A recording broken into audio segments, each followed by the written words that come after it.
Ayer hicimos el inicio de un análisis del capítulo 1 de Génesis, enfocándonos no en la enseñanza tanto teológica como en la aplicación de esa revelación, de esa palabra sobre nuestras vidas. Y creo que algunos quedaron sorprendidos de cómo lo que parece que es una descripción de un acto de Dios que tiene que ver es con el universo, con la creación del hombre, sin embargo puede ser mirado de una forma más personal y más práctica, y yo diría que incluso más entretenida también. Entonces ayer vimos respecto al prólogo, los versículos 1 y 2, lo que era el caos inicial de la creación, mostrándonos que también nosotros tenemos en nuestras vidas periodos de caos, empezando por el momento de nuestra conversión a Cristo. Pero de vez en cuando entonces se manifiesta ese desorden interior que el libro de Génesis nos muestra que puede ser organizado completa y totalmente por el poder de Dios a través de su Espíritu Santo. Vamos mirando el versículo 3 al 5, y allí nos enfocamos en la luz de Dios como revelación que puede venir también sobre nuestras vidas, quitando las tinieblas, la oscuridad, las cosas que nos hacen frenar el desarrollo espiritual que Dios quiere. Y en tercer lugar vimos los versículos 6 al 8, donde se nos hablaba de la expansión en los cielos para organización de las aguas, y vimos cómo también eso puede ser aplicado a nuestras divisiones, las que tenemos que tomar para organizar nuestra vida, separando las cosas que son del cielo, las espirituales, de las que son profanas y mundanas, pero también haciendo énfasis en que las divisiones no tienen por qué ser barreras, en cuanto a que el amor de Dios es unidad y es armonía. Entonces, de pronto hemos caído en periodos en los cuales nos volvemos un poco segregacionistas de aquellos que no están de acuerdo con nosotros, pero la palabra nos muestra claramente que tenemos que tener siempre misericordia y tolerancia hacia aquellos que no opinan lo mismo que nosotros. Hoy vamos a continuar entonces con el día tercero, los versículos 9 al 13 del capítulo 1 de Génesis. Yo no voy a leer los versículos que están citados, sino solamente algunos apartes. Dijo también Dios: júntense las aguas. Más adelante dice: y descúbrase lo seco. Y llamó Dios a lo seco tierra, y a la reunión de las aguas llamó mares. Más adelante dice: produzca la tierra hierba verde. Y finaliza ese pasaje diciendo: y vio Dios que era bueno, y fue la tarde y la mañana del día tercero. En este pasaje la tierra surge como esa nueva creación de parte de Dios, usando verbos de muchísima actividad, como júntense, como produzca. Entonces es como si uno estuviera viendo a un pintor muy artístico frente a un lienzo que está en el trípode ahí puesto, y él tiene los pinceles y está empezando a lanzar pinceladas que al principio no están muy claras para qué son, pero que poco a poco va tomando forma ese cuadro y nos va dejando sorprendidos y maravillados con la obra hermosísima que se está desarrollando ante nuestros ojos. Esta es una forma correcta de ver el libro de Génesis en todos sus capítulos, pero principalmente en los primeros. Saquémonos ya de nuestra rutina, esa costumbre que tenemos de volver todo una repetición, todo un acercamiento, una aproximación fría, intelectual. Con este análisis de ayer y hoy descubrimos que hay muchas formas de ver la palabra de Dios, formas muy creativas, formas incluso poéticas, pero sobre todo formas que se puedan aplicar a nuestra cotidianeidad para que descubramos realmente que la palabra nos enriquece. Así como vemos al Señor como un artista, nosotros podemos ponernos en un papel similar. No el de que seamos artistas creativos, pero sí podemos copiar la creatividad de Dios en aspectos de nuestra vida que quizás están un poco oscuros, están un poco sumidos en niebla, en estancamiento. Señor, tú eres capaz de todo, tú puedes venir a ayudarme, a enriquecer este aspecto. Yo no quiero ser un cristiano del montón. No sé cuántos de ustedes oren así, pero es una oración muy efectiva, porque hemos analizado repetidamente que muchos se van quedando dentro de la mayoría, lo que llamamos vulgarmente el montón, se van quedando con una repetición de lo que los demás hacen. Entonces el primer gran montón es el de los incrédulos, que no quiere moverse, por más de que ve que su vida es un caos, que no está llenándolos interiormente, que solamente están acumulando cosas materiales, y alguien les predica de la verdad de Dios y no quieren moverse hacia esa verdad, solamente unos pocos que salen del montón. Luego llegamos al siguiente montón, que es el de la mayoría de los cristianos, que entonces, como ven que los de la izquierda y los de la derecha escuchan el sermón y después levantan las manos para la alabanza, hacen lo mismo sin saber, sin sentir, sin pensar, sin cuestionarse qué es lo que están haciendo en su cercanía con Dios. Solo unos pocos se salen de ahí y se convierten ya en discípulos. Pero de entre esos discípulos hemos visto que el Señor saca los íntimos, que son aquellos que tampoco están conformes con sentarse en un pupitre a recibir simplemente lecciones, sino que quieren estar cerca del pecho de Jesucristo, recostar su cabeza allí, o como María, estar a los pies bebiendo de la fuente viva. Entonces descubrimos que hay una escalera infinita de calidades de relación con el Señor. Nosotros podemos pararnos como esos artistas y dejar de hacer las obras que todos hacen y empezar a llegar a un estado mucho más cercano al corazón de Dios.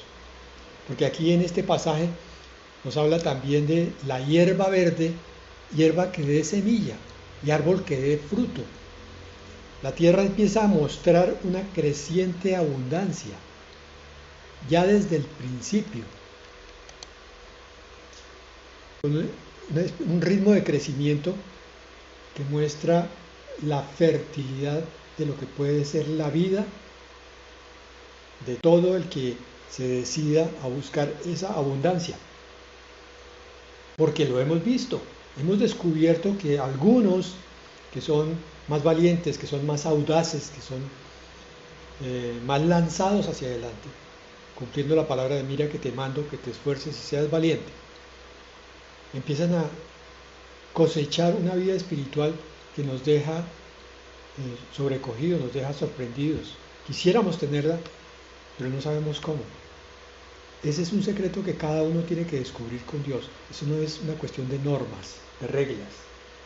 No es que fulano que va a 10 años luz de mi posición espiritual venga y me diga, mire, usted lo que tiene que hacer es esto y esto y esto y esto para que llegue a donde yo estoy. No, porque las relaciones con Dios son absolutamente personalizadas. Entonces lo que es válido para mí seguramente le sirva a unos pocos más, pero no a todos. Yo tengo que sentarme a decirle, Señor, muéstrame qué quieres que yo haga para agradarte. ¿Qué quieres, Señor, que mi vida descubra a través de la revelación de tu espíritu, como veíamos ayer con la luz, que viene a iluminar una vida.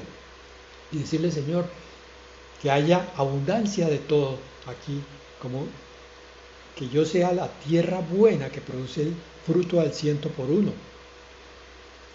Entonces meditamos en este pasaje, en la fecundidad de la tierra como símbolo de tu alma, lo que tu alma puede llegar a recibir en cuanto a semillas que tú mismo le siembres continuamente.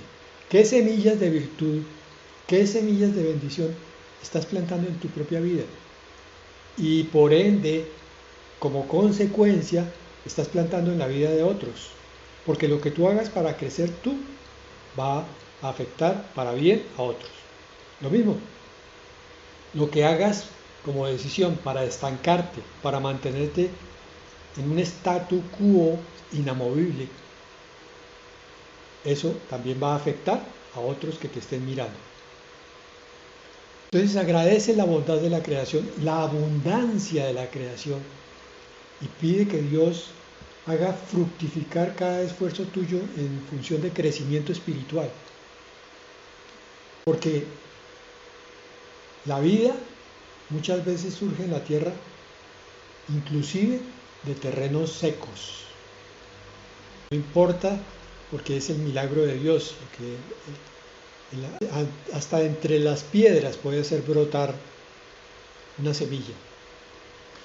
Entonces, en conclusión de esto, debemos mirar nuestra vida espiritual más como un campo donde se siembran semillas de muchas clases, que darán fruto algún día, y no más bien como una serie de actividades rutinarias de la vida o de la iglesia.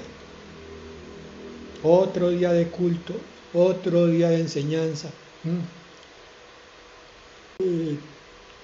Corto rápidamente un bostezo para que no se den cuenta que no estoy muy motivado. Yo mismo puedo pararme sobre esa desmotivación y decir, no más, Señor. Quiero ver frutos abundantes de los que tú vas a producir en mí. Trae tú, Señor, lo que yo necesito. El día cuarto, Génesis 1, 14 al 19. Como dije antes, lo repito ahora, estoy leyendo apartes de los pasajes, los apartes más llamativos. Dijo luego Dios, haya lumbreras. Más adelante dice, para separar el día de la noche y sirvan de señales. Más adelante, e hizo Dios las dos grandes lumbreras. Y termina diciendo, y vio Dios que era bueno, y fue la tarde y la mañana el día cuarto. Bueno, entonces aquí, como les comentaba anoche, hay algo que nos desconcierta, y es que la luz que el Señor produjo al principio de la creación no provenía del sol ni de la luna, porque hasta este versículo es donde viene a establecer las lumbreras, sol, luna y estrellas. También para que produzcan luz, pero esta es una luz diferente, esta es una luz más física. Pudiéramos decir que la anterior, la que iluminó la creación recién empezando, era una luz más espiritual, más proveniente de Dios. Como ya está entrando en serio la parte física, entonces ahora las reacciones de la física son las que van a producir la luz.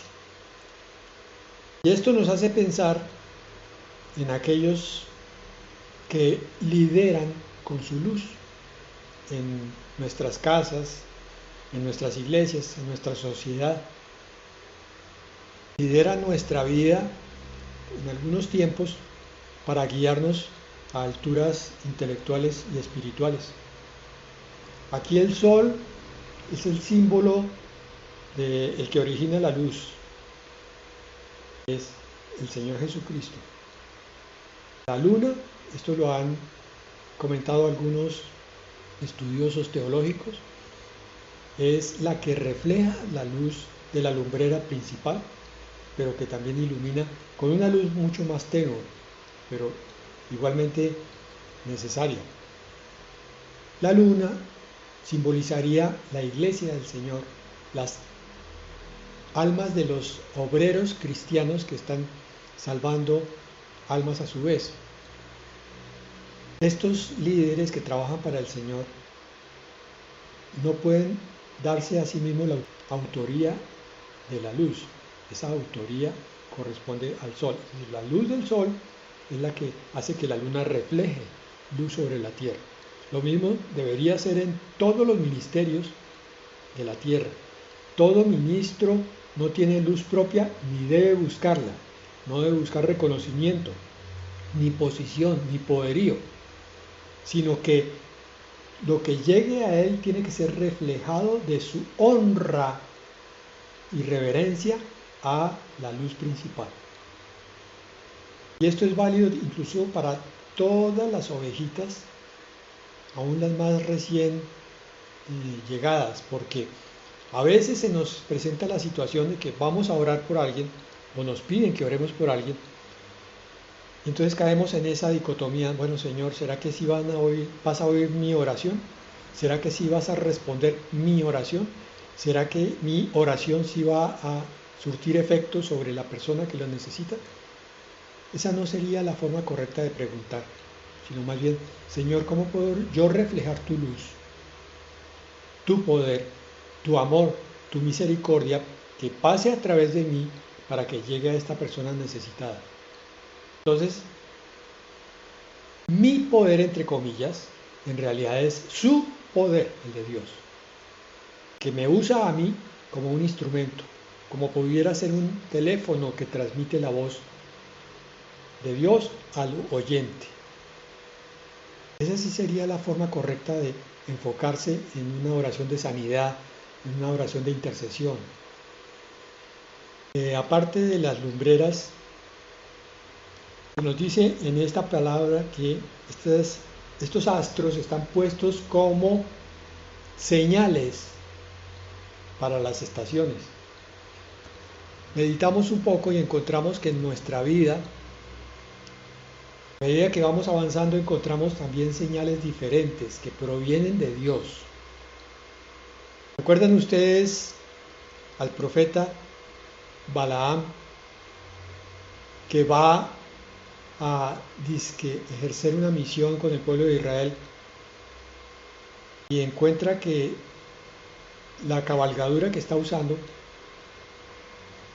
se queda quieta, no se mueve, como primera señal, y Balaam no la entendió, hasta que entonces la cabalgadura empieza a hablarle, porque Balaam tenía los ojos y los oídos cerrados. Así somos nosotros. Muchas veces el Señor nos está dando señales claras de que lo que estamos haciendo no es lo correcto, no es lo que debiéramos hacer, no es lo que le gustaría a Dios, y sin embargo continuamos por ahí. Y entonces el Señor va aumentando la intensidad de las señales para ver si reaccionamos. Y puede que finalmente entendamos, gloria a Dios y gracias a Dios, pero de pronto si no entendemos tenemos que estrellarnos con las consecuencias. Entonces, ¿cómo estás usando tú las señales de Dios? Él te da en la vida, pero también la oración, porque es que en la oración el Señor da señales. El Señor nos está hablando a través de la oración de muchas maneras, de lo que nos falta, de lo que debiéramos buscar, de lo que Él quiere que hagamos. Y la Escritura sobre todo. Creo que tenemos que ponernos la mano en el corazón y confesarle al cielo si es que en realidad creemos que Dios nos puede hablar o no. Porque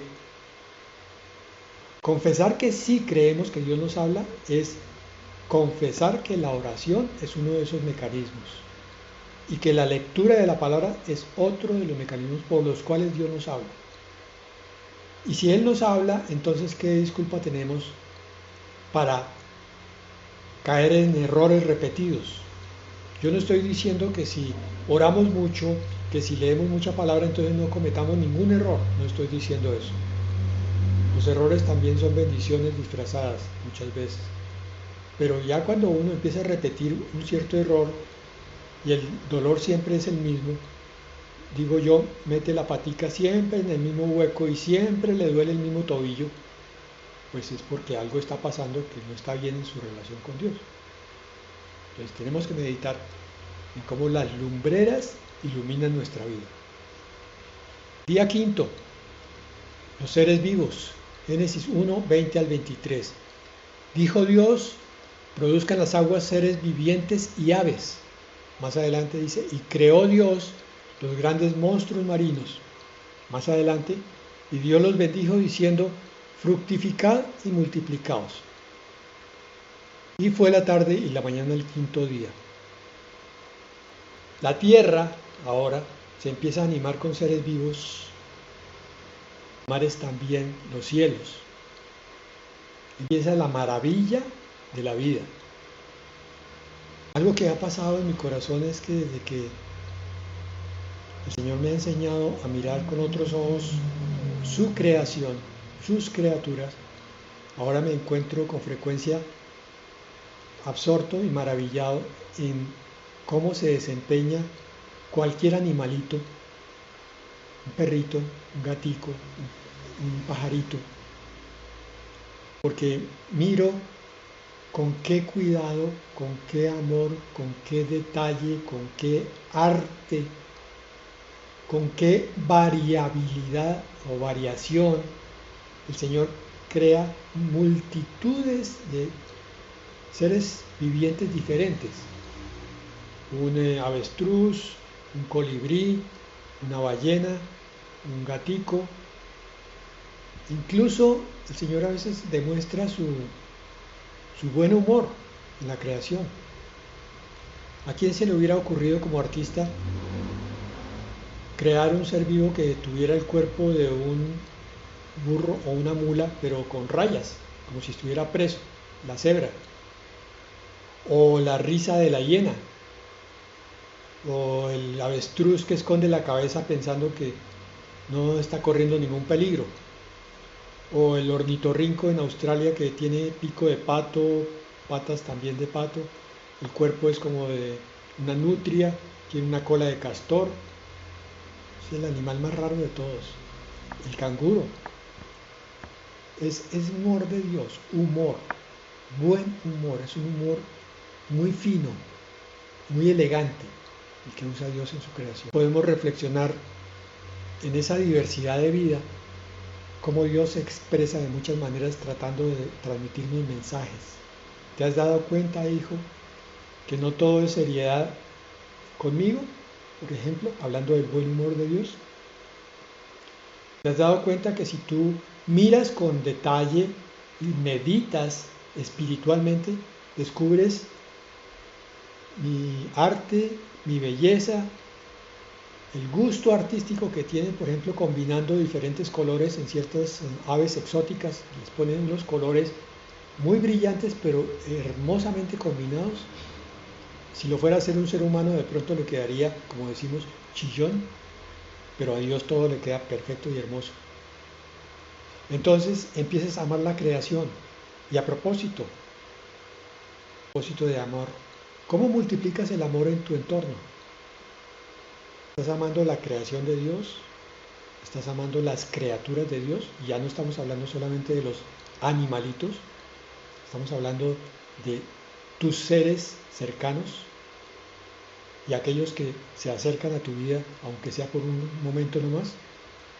Entonces, si algo está faltando, invita a Dios a bendecir ese mar de criaturas que tienes adentro, que se llaman sentimientos, que se llaman emociones, y pídele que traiga sobre ti vida abundante en todas esas cosas.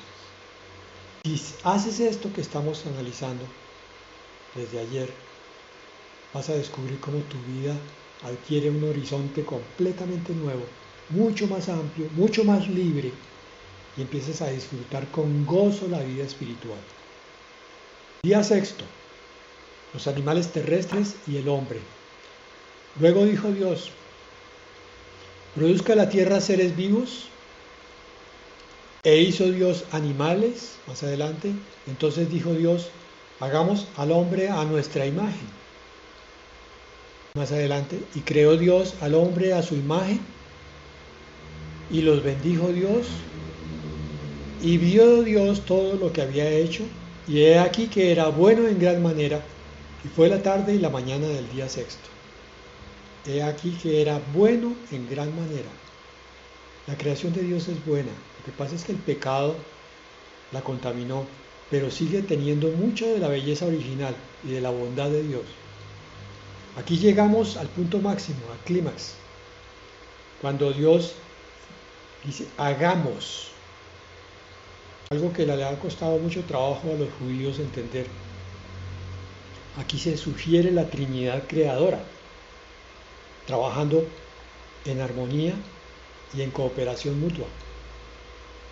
Y dice el hombre a nuestra imagen. Hermano, algo que yo te quiero decir es esto. Sé que te ha faltado, como me falta a mí, meditar más en este punto en el cual Dios te dice, hijo, hija, tú eres hecho a mi imagen, a mi semejanza. ¿Has meditado en todo lo que eso implica? En que Dios te dio algunas de sus cosas para hacerte parecido a Él. No que seas un Dios, como se han atrevido a predicar algunos, no, sino que porciones de su ser, de su naturaleza, pasaron a ti. Por ejemplo, el pensamiento, por ejemplo, el sentimiento, por ejemplo, la comprensión de cosas ocultas. Son cualidades que solo Dios y los seres humanos pueden tener. Los animales no los tienen. No tienen conciencia de ellos mismos. No tienen conciencia de eternidad. Tú sí lo tienes. Que fuiste hecho a imagen y semejanza de Dios, con signos de generosidad divina. Y eso necesariamente invita a la consideración de la responsabilidad humana. Es decir, lo que Dios nos dio fue tan grande que no lo podemos desperdiciar. Ni siquiera menospreciar o sentar. Porque sentar algo de esto es volverlo improductivo. Y nosotros estamos llamados para fructificar, para que todo lo que toquemos se convierta en bendición. Pero para eso tenemos que ser conscientes de nuestra imagen, la que tenemos dentro de nosotros. Y aquí pues termina con la repetición de bueno, he aquí que era bueno, en la séptima vez que lo dice, por tanto, toda la creación fue perfecta. Nos preguntamos ayer por qué esta creación se demoró 6 días. ¿Será que la nueva creación se va a demorar también un tiempo parecido o el Señor la va a hacer instantánea? ¿Cómo lo va a hacer? Pero algo que queda claro es que esta creación, que era buena, cayó deteriorada por el pecado. La nueva creación de Apocalipsis 21 va a ser eterna y por tanto es mucho más buena que esta primera creación. Considera la nueva creación, la nueva tierra y el nuevo cielo. Considéralo con frecuencia. Medita en ellos. Yo te invito constantemente a que estés meditando, a que pienses, a que tu cerebro se desoxide y tome la palabra de Dios y la mire por un lado y la mire por el otro, la mire por encima y por debajo, y la ponga entonces a trabajar para la vida particular y de cada momento. Que la palabra bueno sella la perfección. Esto es como un refrán de un himno de alabanza. Ayer veíamos que Génesis puede ser equiparado a un salmo si lo leemos en el espíritu, porque entonces todo nos invita a exaltar la grandeza de Dios, a mirar la hermosura y la delicadeza con que Dios hizo todas las cosas, y entonces a darle gracias por ese cuadro cósmico que pintó tan grandioso y que va a volver a pintar después, ahora con nosotros, porque nosotros aquí estamos contemplando algo que Él hizo en el pasado, pero nosotros hemos sido llamados a ser protagonistas del cuadro grande de la nueva tierra y los nuevos cielos, como hijos de Dios, como esposa del Cordero. Entonces, medita en tu dignidad, en tu estatus como imagen de Dios.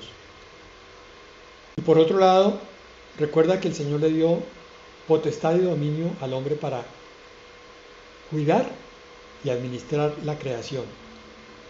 Tenemos que hacernos la pregunta, ¿cómo estás ejerciendo el dominio de la porción que te corresponde? Pero dominio con humildad, como lo hace Dios, de tu familia, de tus posesiones, que veíamos que no eran nuestras, la mayordomía cristiana.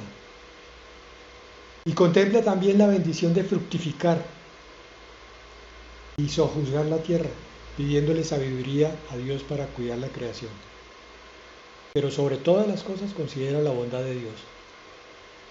Te invito entonces a que leas el texto de Génesis 1 completo nuevamente, actualizando cada día en el Espíritu y orando por renovación en cada aspecto de tu ser. Y descansa en la soberanía de Dios, que nos lleva a ese día de reposo perfecto, el Shabbat. Nuestro Shabbat ya está por llegar, que es el milenio y la era eterna. Que estas reflexiones levanten tu espíritu hacia Dios como Creador y como Padre. En el nombre de Jesús. Amén y amén.